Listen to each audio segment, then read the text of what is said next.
Now, special shout out to all the patron supporters and everybody who supports by joining over on YouTube. Thank you so much for making tutorials like this happen. High five. Okay, so with everything deleted, I'm going to go Shift-A Mesh Plane, and I'm going to take this plane and grab it up on the Z just to bring it up a bit. And then I'm going to go into edit mode, and we're just going to model the leg, part of the leg as if it's just straight up. And then we'll do some tapering and change some stuff. So I'm going to just select, I'm going to go into face mode, select the face, hit E to extrude, and I'll just bring my mouse down, maybe just a little bit. I don't know, something like this. We'll hit I to inset, come in, E to extrude, come down, and then let's say I to inset, but we'll go in a little bit more, E down, and then so I'll hit E to extrude, we'll come down a little bit, and then I'll hit E again and S to scale out like so. And then we're going to hit E and drag this down, this, and then maybe another inset, go in, E, come down, E and S and E. We are just making something, I don't know, it's looking cool. All right, and one more inset. Why not? And come down and we'll say we end it there. All right, so this is gonna be the first part. Now, what I'm gonna do is I'm gonna turn on proportional editing. This is a great tool to change the size of things or position of things in a mesh when you're working on it proportionally over a distance. So with this turned on, if I have the bottom face selected and hit S to scale, you see I get this circle. And as I roll my mouse wheel, that circle is going to expand, and everything that's inside of it, the further it is from the center of that circle, the less of an effect my scale is going to have. So I get this cool tapering effect. Now, everything is kind of shrinking down. It's because we're scaling on all the axes at the same time. And I don't want to do the Z. I'm going to kind of keep its height. So with all this active, I haven't clicked anything yet. I just hit S to scale, and now we're in scale mode. So I've got nothing. I just moved my mouse. I'm going to hit Shift Z, and that's going to turn off scaling on the Z direction. So now, if we pull this in, you can see that we're just going to be tapering along the X and the Y. So I'm just gonna expand that selection out a bit, and then I'll click. So now we get this cool taper through the entire thing. It's a lot easier doing it that way than like trying to self-manage that as we go. So I'm gonna turn it back off. We might use that again later, but not for now. So I'm gonna just scale the bottom one down just a bit, not to a full tip, but pretty close. All right, that's pretty cool. Awesome. Now let's put a little bit more detail into this. Let's see, let's maybe put some inset sort of like box shapes and stuff into this surface. So if I wanted to do that, what I could do is I'm going to click this face. I'm going to hit I to inset, and this will kind of create a separate face for me to work with. Now, what I can do with this face selected is, let's see, I can go F3 and subdivide. I'll just subdivide 3 times. And that will create a bunch of cuts on the surface here. And I could just use these to create a couple of little bits. So I'm going to hit I on this one, and I might, let's see, I want to scale it down so it's more of a square as opposed to a rectangle. But if I just S and Z, you can see it's going to kind of like tilt it like this because the surface is at an angle.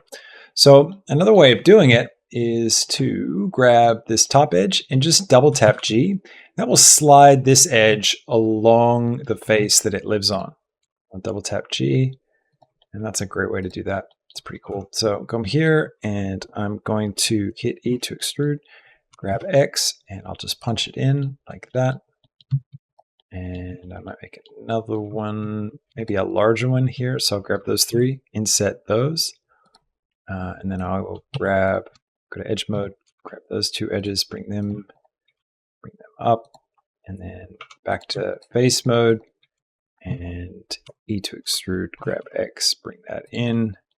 There we go. So I've got a couple of little insets on this guy. Now, what we could also do, let's hit Control R for a loop cut. And let's do a big loop cut, maybe 2 loop cuts. So roll the mouse wheel once to get 2 cuts.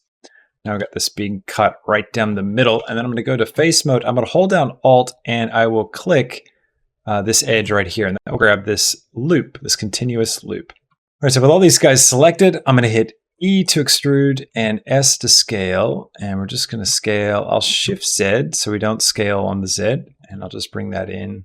And then I can also mirror this so we get the same edges on both sides. So I'm going to go back into edit mode and I'll do a loop cut. So Control R and click right here, right down the middle. And then I can go into vertex mode and then go into transparent view mode. So I can select all the vertexes, even the ones that are hidden behind the front surface of the geometry. I'm going to hit 1 on my number keypad. That will jump me into this view, the Y view orthographic. So if I click on it as well, that's another way of doing it if you don't have a number keypad. And this will allow me to just cleanly, grab everything down one side. So I'll just grab all these. Let's make sure I've got that right. Missing just a few. Probably missing these guys. Yep. So now I can hit X and delete the vertexes. Now I've got this sort of half object. And what we can do is use the mirror modifier to mirror this. I'm going to come over here to the wrench, and we're going to add the mirror modifier. And there we go. So it mirrors it over. That way it's duplicating both sides for me. Awesome. All right, looks cool. Now let's go back in edit mode. I'm going to grab this edge right up here, and I'm going to turn on proportional editing. And I'm going to G to grab and Z, and I'm going to roll my mouse wheel just to scale things down. And I'm just going to push this back like that. So it's kind of tilted. I'll grab this one, do the same, bring it up. It's kind of cool. Awesome. All right, let's come over here. And I just want to put a subdivision surface to see what it looks like. So I'll throw that on next. Maybe swing it up to 2. That's kind of interesting. Right, I'm going to try a bevel modifier. Let's grab a bevel. And I'll need to switch this to %, I think. I kind of want to do another hole into this section. So I'm going to click that, hit I to inset, bring this in, E to extrude, grab X, turn off proportional editing, grab X, maybe scale it down a bit. I could also inset again, that will strengthen up the edges. I'm going to create a loop cut right here and drag it up. That will tighten up this edge. I feel like this section up here could use a little more detail. So I might grab these and hit E to extrude and then grab X and just bring them out. Okay, well, now that we've got this bit kind of modeled out, I'm going to go ahead and switch to render view. And I actually want to think about the material and how it's going to look. So I'm going to come over here, switch to render view. I'm going to click my drop down and I'm going to turn off scene world. This will allow me to use one of the built-in HDRIs that Blender has.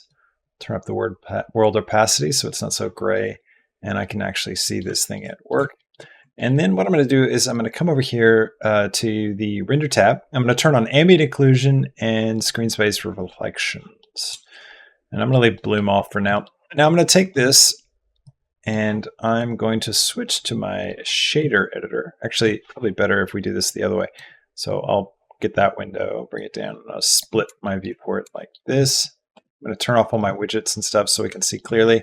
And I'll come over here to the shader editor. And with this mesh selected, I'll come over to the material tab, click new, to create a new material. And here we are. All right, let's turn metallic right up. And then I'm going to take my specular up as well and my roughness down. And then I want to, those little faces are bothering me. I'm going to switch back over to turn on my controls and stuff. And I'm going to select these faces. We're just going to use the fact that we've got all this geo and do some stuff with it. So I'll extrude these guys out and I'll grab these, push them in like so, and these guys feel like they're not quite flat, so I'm going to select them like this and then scale X 0, flatten out those guys, and that gets rid of that faceted look, which is cool. Grab these, do the same. Scale X 0, grab these.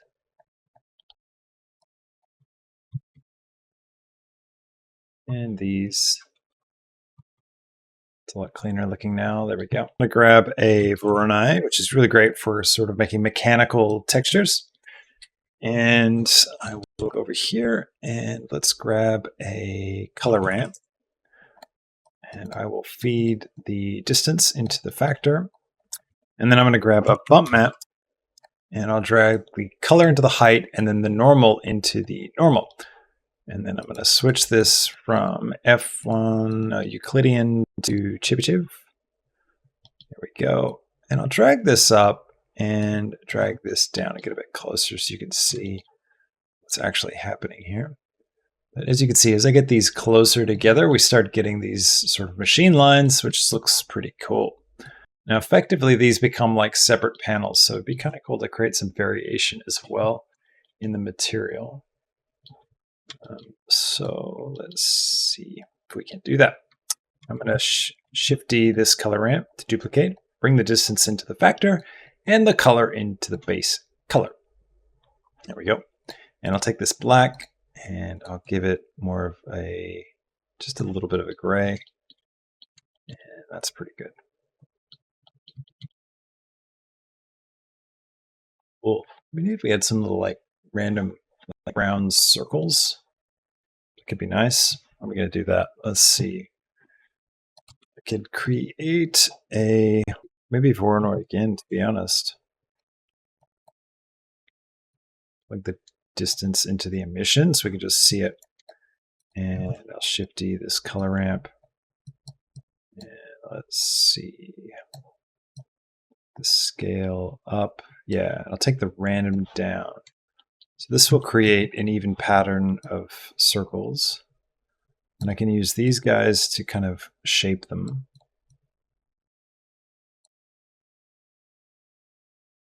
So yeah, there we go. They're a bit stretched out. So what I can do is come over here and grab a texture coordinate node. And a mapping node. And I can plug the generated into the vector and then the vector into the vector. And then I can take the Z scale and just hold down Shift. And it's not quite doing it. Maybe X. Nope. Oh, there we go. Y is going to do it. All right, I'll make X 1. And then we'll just play with Y until they look more circular. Yeah, that's good. Now it's working on the side, but not, along here, but that's okay. Not too worried about that. And I'm going to take the scale up. I want these circles to be pretty small. And then we're going to sort of selectively remove them.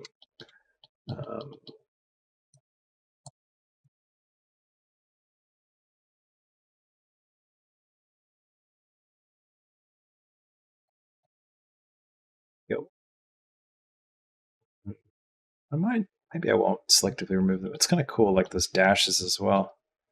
Let's just try adding this in. So we're going to add this into the bump. So instead of the emission, I'll unplug that. And take this. We're going to go for a mix RGB shader, and we'll drop it right here. We'll plug this one into the second input, and we can adjust the factor, but we can also switch this. Although mix is looking pretty good. That will turn it all the way off. I'll just hold down Shift and bring it on just a little bit. All right, I want to take this base color and I do want to darken it up. So I want both of these to be much more of a black. Now, one more time, let's come over here. Let's add in a subdivision surface and just see what that does. Now that we've got all this shader stuff going on, it doesn't look particularly different. This is quite alien. It's kind of cool, actually. What's wrong with it? I don't know. I think it kind of works. Don't know if the bevel's doing anything at this point. I might get rid of it. All right, cool. Now, let's Shift-D and duplicate this whole object. Let's grab it up like this, and then it's going to play around with what does it look like if we use this part, because I like the idea of repeating shapes.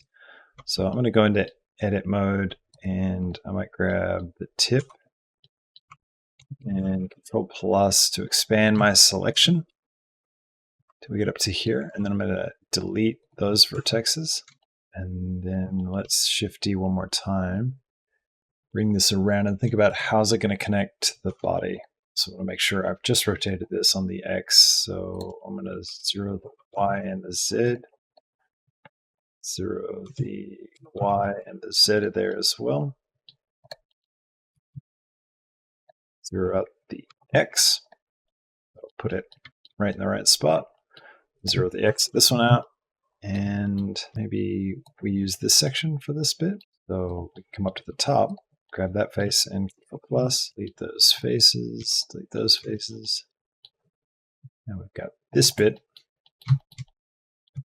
Probably don't need it so pointy. So grab that face right here at the end. Where are you? There you are. And we can just move that up. This might be a good chance for proportional editing again. So let's grab.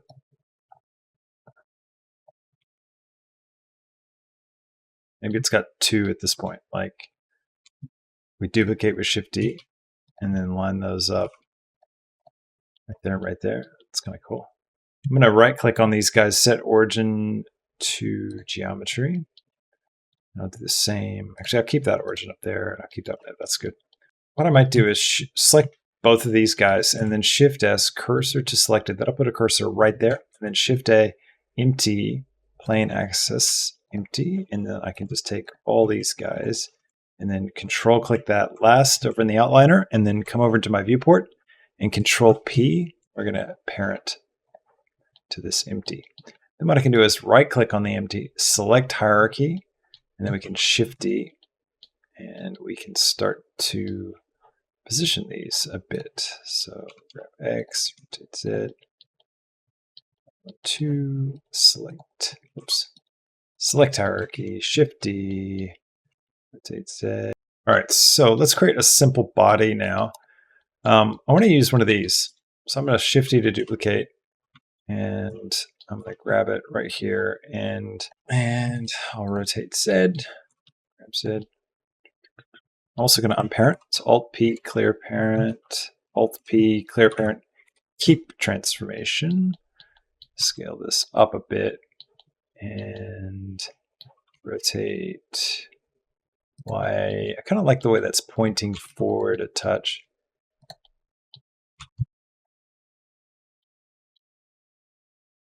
This thing looks really alien.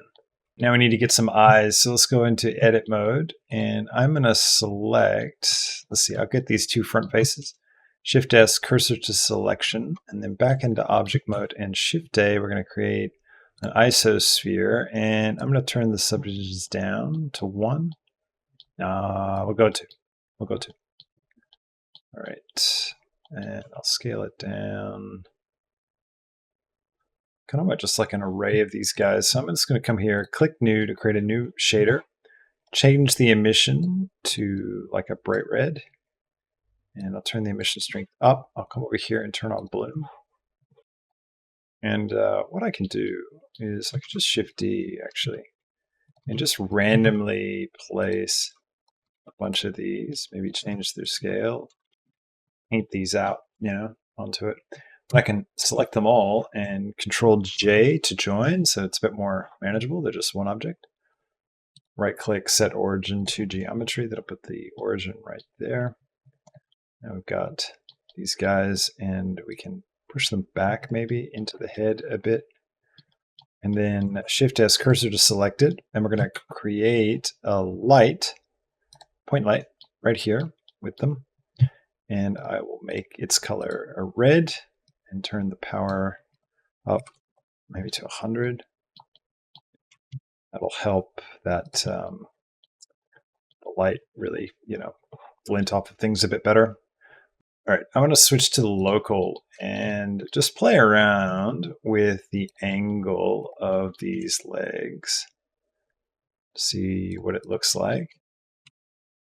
They're like spread out. What we could do is I can grab all of them, Shift select all of them right here, and then I can come up here and switch this to individual origins. And now if I rotate X, they're all going to rotate on their own X-axis, which is great. That's kind of cool. Let's create a camera. So Shift-A, camera. I'll jump in, lock camera to view. So come over here to view and make sure you have lock camera to view under view lock. And then I'll zoom out. I'm going to grab my camera tab and I'm going to turn up viewport display passport 2 just to darken the edges. I'm going to turn off my widgets again so I can see everything a bit clearly. Here we go. Let's go for a wider lens, like I don't know, 24. Push in a bit, and I can get rid of my shader editor now. And I think I want to do some depth of field and make it pretty shallow. So I'm going to set the focus object to be the eyes. And then if I drop the f-stop right down, we're going to start to get some shallow depth of field. All right. So I'm going to pop over now to polyhaven.com, my favorite place to get free assets. I'll click on the assets. Don't forget to check out the add-on. You get this amazing add-on. You can drag and drop things directly into your scene. So I'm going to grab models and let's see, what do we have? All right, let's try this. I will download this at, should probably do the 8K because we're going to be so close. All right, so now we're going to go File, Append, go to my downloads, Sofa 8K, Collections, Sofa, Append. And there it is, way off over there. So I'm going to pop out of my camera. And I'll just turn my controls back on. Oh, it's not way over there. It's just super tiny. Our spider is ginormous. I'm going to scale this up.